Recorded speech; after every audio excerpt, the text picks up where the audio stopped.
നിങ്ങളൊന്ന് മനസ്സ് വെച്ച് കഴിഞ്ഞാൽ അച്ചീവ് ചെയ്യാൻ പറ്റാത്തതായിട്ട് ഒന്നുമില്ല.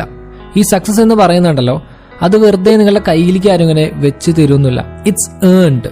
അത് നമ്മൾ നേടിയെടുക്കുന്നതാണ്.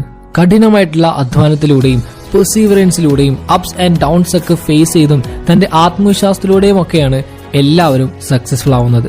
നിങ്ങളുടെ സ്വപ്നത്തിലേക്കുള്ള യാത്ര ഒരുപാട് സംശയങ്ങൾ നിറഞ്ഞതായിരിക്കും. നിങ്ങളുടെ ഡിറ്റർമിനേഷൻ എത്രത്തോളം ഉണ്ട് എന്ന് ടെസ്റ്റ് ചെയ്യാനായിട്ട് ഒരുപാട് പരാജയങ്ങൾ നിറഞ്ഞതായിരിക്കും. ഹാർഡ് ചലഞ്ചസ് നിറഞ്ഞതായിരിക്കും. ബട്ട് ഇങ്ങനെയുള്ള ഓരോ മൊമെന്റ്സും ഓരോ അവസരങ്ങളാണ്. അവസരങ്ങളിലെ കഷ്ടപ്പാട് കണ്ടെത്തുന്നവര് ഫെയിൽ ആവും. കഷ്ടപ്പാടിലും അവസരങ്ങൾ കണ്ടെത്തുന്നവര് സക്സസ്ഫുൾ ആവും. നിങ്ങളെ ബ്രേക്ക് ചെയ്യാനല്ല, പകരം ബിൽഡ് ചെയ്യാനാണ് ഈ ചലഞ്ചസ് ഒക്കെ വരുന്നത്. അത് നിങ്ങളുടെ ക്യാരക്ടറിനെ ബിൽഡ് ചെയ്യും, സ്കിൽസിനെ ഷാർപ്പൻ ചെയ്യും, ആൻഡ് ഒരുപാട് പാഠങ്ങൾ നിങ്ങളെ പഠിപ്പിച്ചു തരികയും ചെയ്യും. സോ നിങ്ങൾക്ക് പ്രശ്നങ്ങൾ വരുന്ന each and every single time ഓർക്കുക, ഇതൊക്കെ ടെമ്പററി ആണ്. They do not